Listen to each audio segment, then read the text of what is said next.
자, 이슈를 쉽고 빠르게 해설하는 시사저널 TV의 시사 끝장 박형준 교수님 모시고 얘기 나누고 있습니다. 그 나경원 자유한국당 원내대표가 네. 바른미래당 손학규 대표가 당을 나가면 유승민 의원과 통합을 논의하겠다.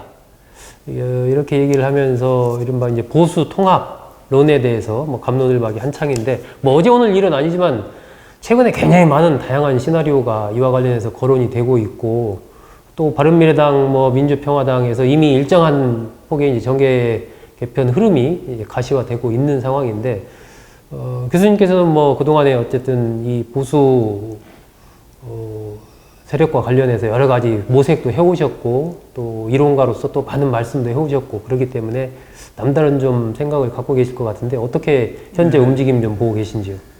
저도 이제 이 공록을 먹었던 사람으로서 또 정치를 했던 사람으로서 지금 제가 뭐 현장에서 뛰고 있지는 않지만 제 나름대로 이제 공적인 열정을 갖고 있습니다. 그 공적인 열정은 그 탄핵 이후에 보수 세력이 거의 괴멸 직전까지 갔다가 그렇게 되면 대한민국을 이끌어왔던 주류 세력이 사실상 저런 식으로 허무하게 무너지는 것은 대한민국의 미래를 위해서도 바람직하지 않고 그걸 어떤 식으로든 혁신을 해서 재건을 해서 국민들에게 희망을 줄 수 있는 대안적 세력으로 만드는 일.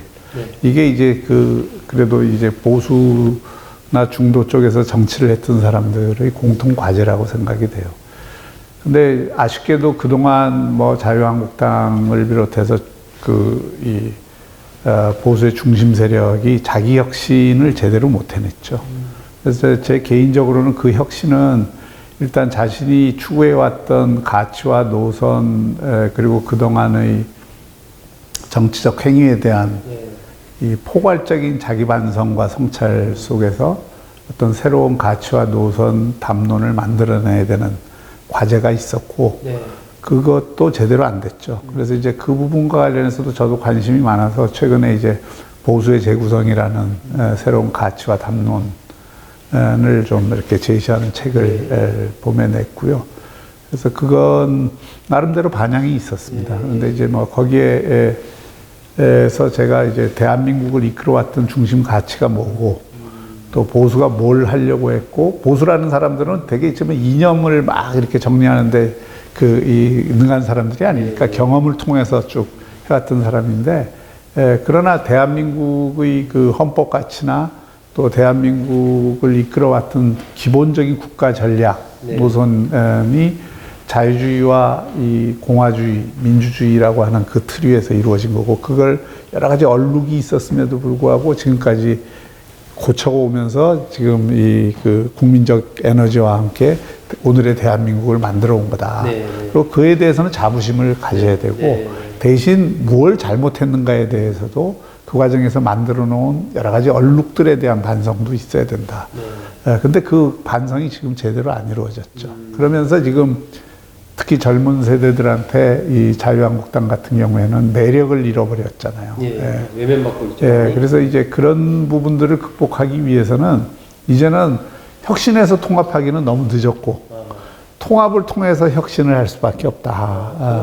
그래서 이제 통합 과정에서 뭘 바꿔야 되고, 뭐 당을 바꿔야 된다든지, 당명을 바꿔야 된다든지, 노선을 바꿔야 된다든지, 공천 방법을 바꿔야 된다든지, 또 공천에서 새로운 인물을 교체를 해야 된다든지, 이런 게 다 그 혁신이잖아요.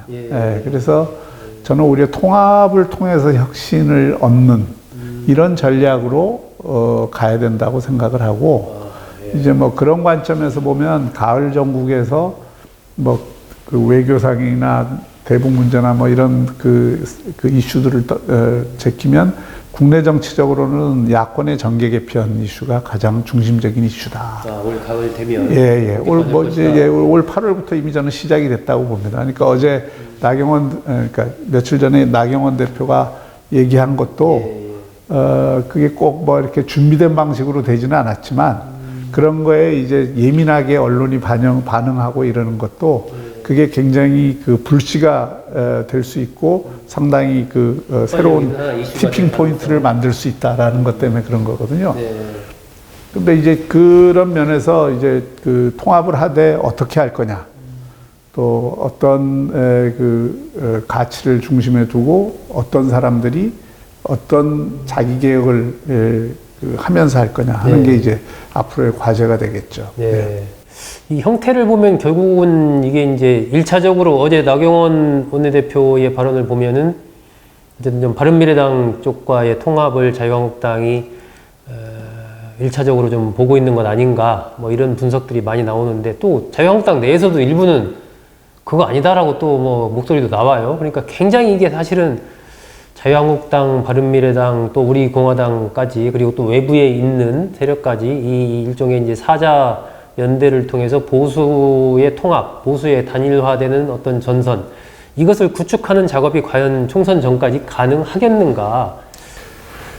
저는 이게 왜 통합을 하느냐 이거를 조금 분명히 하면 그 문제에 대한 이 답안을 좀 써내려갈 수 있을 것 같아요. 네. 통합을 하는 이유는 그야말로 이제 국민들에게 희망을 줄 수 있는 대안 세력을 만들자는 거고, 그 대안 세력을 만들자는 거는 단순히 그 60대 이상의 또는 영남에 치우친 기존의 이 그 보수 정당이 고응집력을 강화하는 게 아니라 정말 이 30, 40대도 20대도 돌아볼 수 있는, 그리고 좀 지금 제일 그 보수 특히 자유한국당 같은 경우에 취약 그 계층이 30, 40대, 20, 40대 여성이거든요. 여성. 거기서는 거의 뭐 괴멸입니다. 제가 보기에는. 저희 딱 스태프들 지금 나이네요. 왜 그런지는 모르겠는데, 모르지는 않지만 하여튼 왜 그래. 근데 이게 그런 쪽에 뭔가 설득력을 갖고 매력을 확보하지 않으면 이게 이 정당 자체가 이게 미래가 없는 정당인 거예요. 그래서 그 이유는 뭐 뻔하잖아요. 다들 알고 있는 그냥 뭐 말하면 뭐 다 똑같은 얘기죠. 뭐 예를 들어서 너무 마초 같다, 꼰대 같다, 또는 영남 그 기득권 같다, 또 국회의원들이 전부 자기 밥그릇만 챙길라 그런다. 이런 그동안의 비판, 그러니까 뭐 웰빙 정당이다, 뭐다, 이렇게 대안이 없다, 뭐 등등등등이 다 그동안 이제 혁신이 부족해서 나온 문제들이잖아요. 그래서 이런 그거를 갖고서는 결국 정당이라는 거는 특히 지금 문재인 정부의 이런 그 실정이라든지 굉장히 위험한 국정 운영을 견제하려면 건강한 보수 세력이 다수의 의석을 가지고 견제를 해야 되는 거거든요. 문제는 건강한 보수 세력이 지금 안 되고 있다는 게 문제고, 이 건강한 보수 세력이 안 되면 그러니까 다수 세력도 만들 수 없다는 거죠. 그러니까 우선은 이 건강한 보수 세력을 만드는 일을 했어야 되는데 그게 혁신인데 그걸 제대로 못 했잖아요. 그러니까 이제 이게 다수 세력을 만드는 과정에서 이 건강한 보수 세력을 만들도록 노력을 해야 되는 거예요. 이제 그런 점에서 보면 통합의 지점은 예를 들어서 지금 저는 한국의 정치 지형 가운데 중간에 한 30-40%의 유권자층은 스윙보트층이라고 생각합니다. 그럼 과거 선거를 쭉 분석해봐도 그래요. 그러니까 그 30-40%에서 그 스윙보트층이 경우에 따라 지지를 바꾸는. 그렇죠. 바꾸죠. 그 결집할 수 있는 그런 그 환경을 만들면, 또 그런 세력을 만들면 지금 오른쪽 끝에 있는 세력들이 있죠. 소위 우리공화당도 일부 뭐 그거 하고 있고, 태극기 부대로 지칭되는 그분들도 있고, 그분들 가운데는 정말 애국자들도 많아요. 그리고 정말 이게 뚜렷한 신념을 가진 분들도 많이 있고, 좋은 분들이 많아요. 근데 그런 분들이 전략적 선택을 마지막에 한다 그러면 그거는 승리 가능한 세력, 그리고 앞으로 미래의 대안이 될 수 있는 세력 쪽으로 저는 전략적 선택을 한다고 봅니다. 그러니까 지금 우선은 우리공화당하고 합류하는 게 아니고요. 우리공화당은 분열한 세력 아니에요. 그리고 그건 우리공화당이 지금 대변하고 있는 그 지지층이나 이 세력은 사실 어떤 면에서 보면 퇴행적인 그 부분들이 상당히 있는 거죠. 그러니까 보수의 미래가 되기는 어려운 거죠. 그러니까 거기에 지금 초점이 있는 게 아니고, 결국은 저는 뭐 바른미래당, 그것도 좀 넓은 의미에서 보면 바른미래당이라는 게 안철수계와 유승민계가 결합이 된 건데, 이상하게 지금 바지사장을 안 쳤는데 바지사장이 지금 주인 노릇을 하는 이런 그 경우가 돼 있는데 그런 면에서의 어떤 기존의 안철수계와 유승민계까지도 대상으로 하는 그런 통합의 전략이 기본적으로 맞다고 생각합니다. 교수님께서는 안철수 전 대표나 뭐 유승민 전 대표도 결국은 어떤 이 보수라는 큰 틀 속에서 총선 전에 같이 할 수 있다라고. 저는 그 보수라는 말을 고집할 필요는 없다고 봐요. 야권 재편이라고 그래서 얘기를 하는데 그 야권 재편 속에서 이 소위 자기가 중도라고 생각하는 사람, 자기가 보수라고 생각하는 사람들이 어떤 가치면은 동의할 수 있다라고 하는 게 분명해지면 얼마든지 제가 보기에는 중도와 보수의 차이라는 건 그렇게 크지가 않아요. 제가 아까 얘기했던 자유주의나 민주주의나 공화주의 원칙을 제대로 지켜가면서 그 속에서 어떤 시장경제의 자율성과 유능한 정부에 대한 이 그 구상만 딱 그런 원칙적으로 동의를 할 수 있다면 가치와 노선에서의 차이는 크지 않을 수 있다. 이게 사실 중도라는 게 중간에 있는 게 중도가 아니거든요. 그렇죠. 그러니까 이게 모든 사람들이 올 수 있는 길목을 지키는 그런 어떤 이 노선을 가질 때 소위 동양 철학에서는 그걸 적중이라고 합니다만은 이 관역에서 적중을 시키는 게 중도지 진보와 보수 중간에 있는 게 중도가 아니에요. 그래서 그런 거를 인식을 새로 한다면 보수든 중도든 그들이 다 따라올 수 있는 이 길목의 비전을 누가 제시하느냐, 누가 더 설득력 있게. 그리고 그걸 통해서 심지어 진보 쪽도 이게 지금 국정 운영하는 세력보다는 이게 더 훨씬 맞는 노선이다라고 할 수 있는 거를 만들 수 있느냐가 중요한데 저는 그 만들 수 있다고 생각합니다. 그랬을 교수님 결국은 이게 그 어떤 주체 세력의 문제가 또 중요하게 대두가 될 것 같은데, 그러니까 현재의 자유한국당과 말씀하신 뭐 안철수, 유승민계, 우리공화당까지 포괄하는 일종의 이제 다 외부에서 흩어져서 하나로 새로 만드는 빅텐트적인 그런 쪽을 예를 들면 교수님께서는 보고 계신지, 아니면은 어차피 지금 현재의 지형도 속에서는 이 보수의 중심은 자유한국당이 될 수밖에 없다라고 하면서 이 그런 쪽을 보고 계신 어떤 쪽이 경우에든 저는 흡수 통합하는 형식은 바람직하지 않다고 봐요. 흡수 통합을 하면 통합 자체도 잘 안 될 거예요. 그냥 전부 알아서 들어와라 이러면 누가 하겠어요.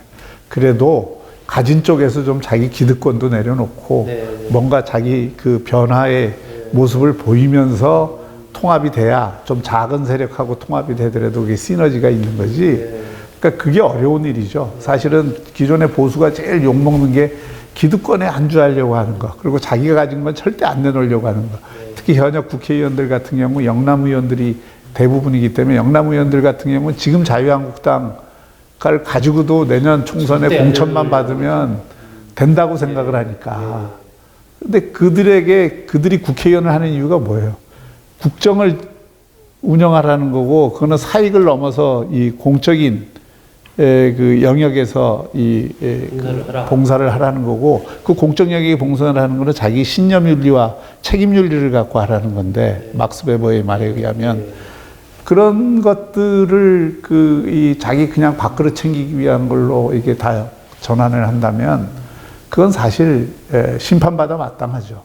그리고 말로 해가지고 또 쉽게 기득권을 포기를 하지 않습니까? 그러니까 그게 이제 지도력의 문제죠. 지도력. 저는 한국의 유권자들이 보수든 진보든 할 것 없이 상당히 공통점이 있습니다. 어떤 공통점이냐면 그 리더가 될 사람 또는 이 정당에 대해서도 그런 요구가 많습니다만은 기본적으로 요구하는 게 변화와 결단이에요. 그러니까 변화하지 않고 막 눌러 앉아서 안주하고. 침대 축구하듯이 개기면 다 싫어해. 보수도 싫어해. 그거. 보수도 뭔가 이렇게, 우리 대한민국이 굉장히 역동적인 나라였기 때문에 에너지틱한 거를 좋아하지, 그냥 뭐 눌러 앉아갖고 어떻게든 지키겠다 하면 수비 축구하는 거 별로 안 좋아하거든. 황교안 대표가 역동적인 에너지틱한 스타일은 아닌 것 같은데요. 현재까지는 그 에너지틱한 거를 충분히 못 보여줬죠. 그러나 저는 그게 황교안 대표도 사는 길이라고 생각을 해요. 그래서 결국은 그쪽으로 갈 거라고 보십니까? 그렇게 설득을 해야 되고 또 가리라고 저는 봅니다. 본인이 황교안 대표 입장에서 내년 총선에서 지면 야권이 지리멸렬하고 분열된 상태에서 총선 치러서 만약에 졌다. 그러면 그 책임은 어마어마하게 커지는 거예요. 네. 또 황교안 대표 입장에서는 과거 어쨌든 지난 탄핵 당했던 정권에서 총리를 한 그 그늘이 있기 때문에 그것도 이번에 한번 크게 벗어 던져야 되고. 이 뭐 진보는 분열로 망하고 보수는 부패로 망한다. 예전에 이런 말이 많이 있었는데 지금 상황은 이제 보수의 분열 속에서 어떻게 하면은 통합을 할 수 있느냐 문제가 또 현 정치권의 주요 이슈로 대두된 상황입니다. 박형준 교수님 모시고 현재 보수 통합과 관련된 여러 가지 얘기 들어봤습니다.